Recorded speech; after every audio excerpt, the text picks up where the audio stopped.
Hello guys, പത്രമാറ്റിൻ്റെ പുതിയ episode റിവ്യൂയിലേക്ക് സ്വാഗതം. നവിയോട് പറയുന്നുണ്ട് സമ്പത്ത് തന്നെയാണ് ഏറ്റവും വലുതെന്ന്.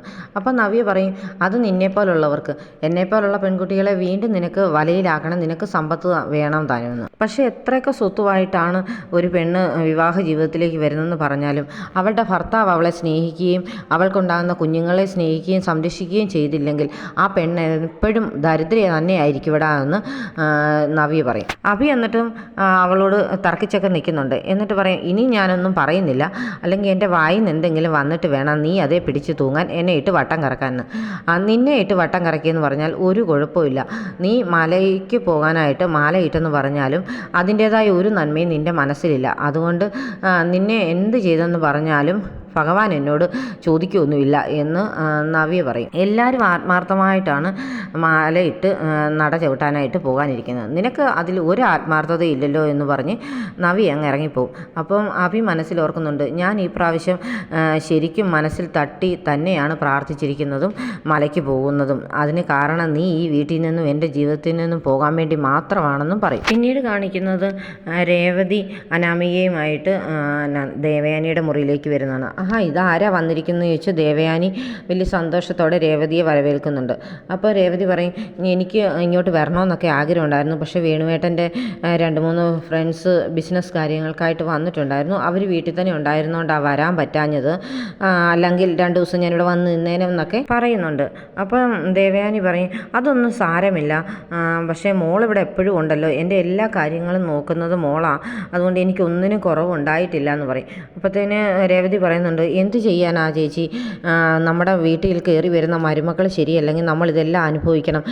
ചേച്ചിയുടെ മരുമകളാണെങ്കിൽ ഇപ്പം ചേച്ചി കുറച്ച് ദിവസത്തേക്ക് അവിടെ നിന്നോളാൻ പറഞ്ഞപ്പോൾ തന്നെ അവൾ അവിടെ സൂഹിക്കാൻ പോയി നിൽക്കുകയല്ലേ, അവൾ ഇതുവരെ ഇവിടെ വന്നോ എന്നൊക്കെ ചോദിക്കും. അപ്പോൾ ദേവയാനി പറയുന്നുണ്ട്, അവൻ മലയ്ക്ക് പോയിട്ട് വന്ന് കഴിയുമ്പോഴത്തേന് അവളിങ്ങ് വരുമായിരിക്കും, പക്ഷേ എന്നാലും അവർ രണ്ടുപേരും എപ്പോഴും അകന്ന് തന്നെ കഴിയാനുള്ള മാർഗ്ഗങ്ങൾ ഞാൻ നോക്കും, അവളെ ഇവിടുന്ന് ഇറക്കി വിടാമെന്ന് തന്നെയാണ് എൻ്റെ ഏറ്റവും വലിയ ലക്ഷ്യം എന്നൊക്കെ പറയുന്നത് കേൾക്കുമ്പോഴത്തേന് രേവതിക്കും അനാമികയ്ക്കും സന്തോഷമാകുന്നുണ്ട്. ഇവർ പരസ്പരം നോക്കി ചിരിക്കുന്നൊക്കെ ഉണ്ട് അത് കാണുമ്പോൾ. അനാമിക ഉടനെ പറയും, അവരിപ്പോൾ താമസിക്കുന്നത് ആദർശേട്ടന് എടുത്തു കൊടുത്ത വീട്ടിലാണ്, എടുത്തു കൊടുത്താന്നൊക്കെ പറയുന്നത്, മേടിച്ചു കൊടുത്താണെന്ന് ആർക്കറിയാം എന്നൊക്കെ പറയുമ്പോഴത്തേന് രേവതി പറയും, അല്ലെങ്കിൽ ഈ ആദർശിന് എന്ത് പറ്റിയതാ ഇങ്ങനെയൊക്കെ, ഇവരെല്ലാവരും ഇപ്പം നയനയുടെ പുറകെ ചെല്ലുകയാണല്ലോ, ഓരോരോ സമ്മാനങ്ങളും ഒക്കെ ആയിട്ട് ചെല്ലുന്നല്ലോ എന്ന് പറയും.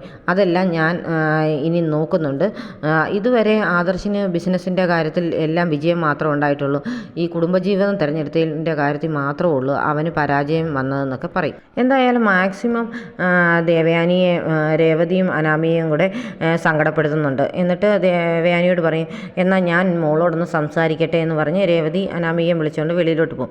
എന്നിട്ട് പറയുന്നുണ്ട്, മോളെ, അവർക്കാണ് എപ്പോഴും കരൾ കൊടുത്ത ആ കുട്ടിയെക്കുറിച്ച് മാത്രമേ ഉള്ളൂ ചിന്ത, നീ എങ്ങനെയും ഇനിയുള്ള കാലം ഇവിടെ പിടിച്ചു നിൽക്കണമെങ്കിൽ അനിയെ സ്നേഹിച്ചേ പറ്റത്തുള്ളൂ, അതിന് ഞാൻ എന്ത് ചെയ്യാനാമേ, അനിക്ക് എന്നോട് സ്നേഹമൊന്നുമില്ല, അവൻ എപ്പോഴും അവൻ്റെ ഏട്ടത്തിയോടും ആ നന്ദുവിനോടും ഒക്കെയാണ് സ്നേഹം, ഞാൻ പിന്നെ എങ്ങനെ അവനെ സ്നേഹിക്കാനാ എന്നൊക്കെ ചോദിച്ചുകൊണ്ടിരിക്കുമ്പോഴത്തേന് ദേവയാനി പതുക്കെ പിടിച്ചൊക്കെ ഇറങ്ങി വരും.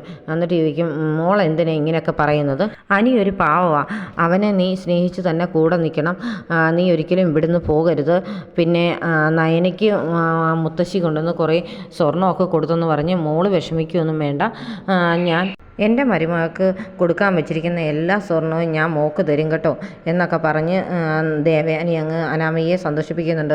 അത് കേൾക്കുമ്പോഴത്തേന് അനാമിക പറയും, എനിക്ക് അങ്ങനെ സ്വർണ്ണമൊന്നും വേണ്ട വല്യമ്മയുടെ സ്നേഹം മാത്രം മതി എന്നൊക്കെ. അത് കേൾക്കുമ്പോഴത്തേന് ദേവയാനിക്ക് അങ്ങ് സന്തോഷമാകും. ആദർശ് ഓഫീസിലേക്ക് പോയിക്കൊണ്ടിരിക്കുമ്പോഴാണ് ദേവയാനി വിളിക്കുന്നത്. അപ്പം എന്ത് പറ്റി അമ്മയെന്ന് ചോദിക്കുമ്പോൾ, നീ എത്രയും പെട്ടെന്ന് വീട്ടിൽ വരണമെന്ന് ദേവയാനി പറയും. എന്താ അമ്മ, എന്തെങ്കിലും വയ്യാഴിയുണ്ടോ എന്നൊക്കെ ആദർശ് അങ്ങ് പേടിച്ചുകൊണ്ട് ചോദിക്കും. അന്നേരം പറയും, ഇല്ല അതൊന്നുമല്ല, നീ എത്രയും പെട്ടെന്ന് വീട്ടിൽ വരണം, എനിക്കൊരാവശ്യമുണ്ടെന്ന് പറയും. ശരി അമ്മേ, ഞാനിപ്പം വരാം, ഓഫീസിലേക്ക് പോയിക്കൊണ്ടിരിക്കുന്നേ ഉള്ളായിരുന്നെന്ന് പറയും. ജലജ ഫോണിൽ കുത്തിക്കൊണ്ടിരിക്കുമ്പോൾ സമയത്താണ് അനാമികയും രേവതിയും അങ്ങോട്ട് വരുന്നത്. എന്നാൽ ഞാൻ ഇറങ്ങുക ജലജയെന്നൊക്കെ രേവതി പറയും. എന്തായാലും പോയിട്ട് വാ, മോളുടെ ജീവിതം ഇവിടെ ആകെ പരിങ്ങലിലല്ലേ എന്നൊക്കെ ചോദിക്കും.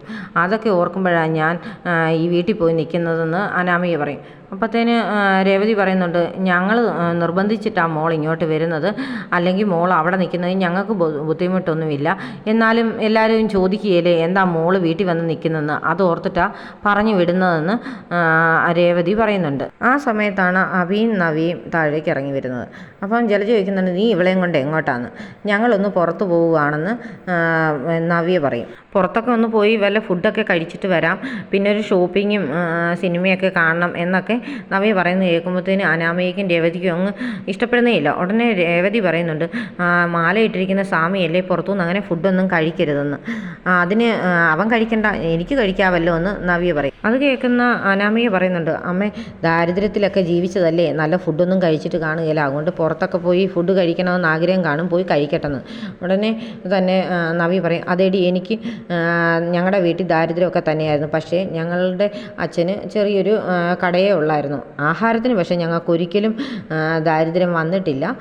ഞങ്ങൾക്ക് ഇഷ്ടമുള്ള ഫുഡ് ഞങ്ങളുടെ അച്ഛൻ ഞങ്ങൾക്ക് എത്തിച്ചു തന്നിട്ടും ഉണ്ടെന്ന് പറയും. പിന്നെ നല്ലൊരു വീട്ടിലേക്ക് കയറി വന്നു കഴിഞ്ഞപ്പോൾ അത് നന്നായിട്ട് എൻജോയ് ചെയ്ത് ജീവിക്കാൻ തന്നെയാണ് ഞാൻ തീരുമാനിച്ചിരിക്കുന്നത്. നിനക്ക് എന്തെങ്കിലും നഷ്ടമുണ്ടോ എന്ന് ചോദിക്കും. അപ്പോഴത്തേന് രേവതി ജലജയോട് ചോദിക്കുന്നുണ്ട്, എങ്ങനെയാണ് ചേച്ചി ഇങ്ങനെ ഒരു മരുമോളെ ചേച്ചി സഹിക്കുന്നതെന്ന്.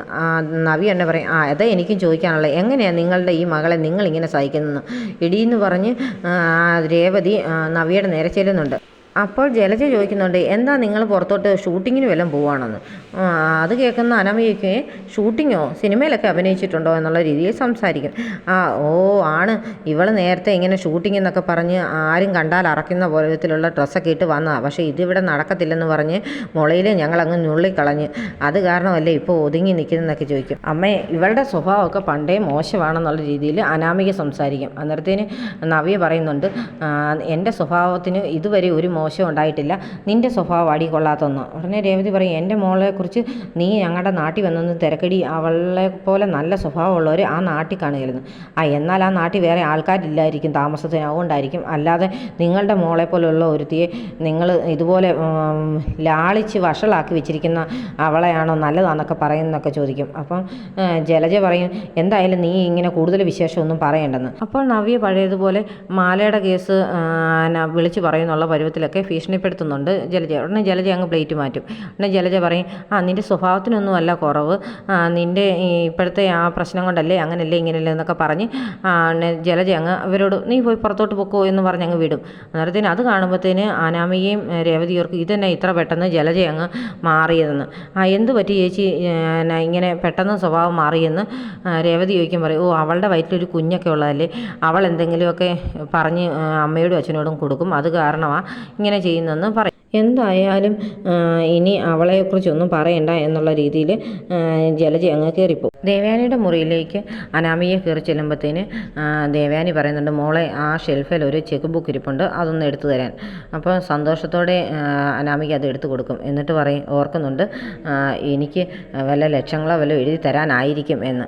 ഇതെന്തിനാ വല്യമ്മേ, ആർക്ക് കാശ് കൊടുക്കാനാന്നൊക്കെ ദേവയാനിയുടെ മനസ്സറിയാനായിട്ട് അനാമിക ചോദിക്കുന്നുണ്ട്. അപ്പോൾ ദേവയാനി പറയും, എനിക്ക് ഏറ്റവും ഇഷ്ടപ്പെട്ട ഒരാൾക്ക് കൊടുക്കാനാന്ന്. അപ്പോൾ ദേവയാനിയുടെ മുഖത്ത് നോക്കിയിരുന്ന് അനാമിക ഓർക്കുന്നുണ്ട്, വല്യമ്മയ്ക്ക് ഏറ്റവും ഇഷ്ടപ്പെട്ടത് എന്നെ ആയിരിക്കും, അതുകൊണ്ട് എനിക്കായിരിക്കും തരുന്നത് എന്നൊക്കെ ഓർക്കും. എന്നിട്ട് ചോദിക്കുക, എന്നാലും ആർക്കാ വല്യമ്മയെന്ന്. എൻ്റെ ജീവൻ രക്ഷിച്ച കരൾ തന്ന പെൺകുട്ടിക്ക് കൊടുക്കാനാന്ന് പറയും. അത് കേൾക്കുമ്പോഴത്തേന് അനാമികയ്ക്ക് അങ്ങ് സങ്കടമായി പോകും.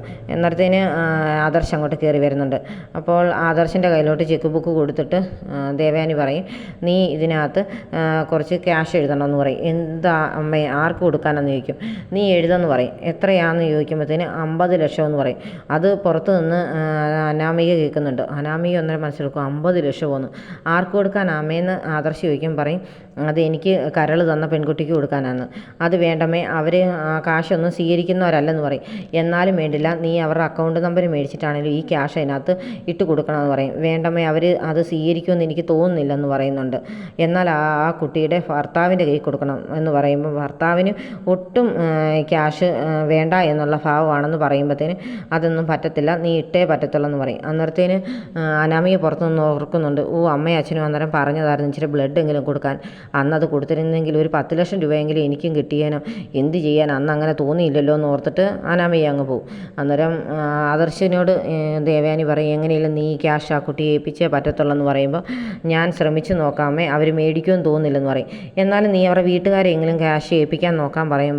അവരുടെ വീട്ടുകാരും അത് മേടിക്കില്ലെന്ന് പറയും. എന്നാലൊന്ന് നീ ശ്രമിക്ക്, അത് കൊടുത്തേ പറ്റത്തുള്ളൂ എന്നൊക്കെ ദേവയാനി പറയുമ്പോൾ, ഞാൻ ഒന്നുകൂടെ നോക്കട്ടെ എന്നൊക്കെ പറഞ്ഞ് ആദർശ് അങ്ങ് എഴുന്നേറ്റ് പോകും. അപ്പോൾ അതിനെക്കുറിച്ചൊക്കെ ആലോചിച്ച് കിടക്കുന്ന ദേവയാനിയെ കാണിച്ചുകൊണ്ടാണ് ഇന്നത്തെ എപ്പിസോഡ് അവസാനിക്കുന്നത്.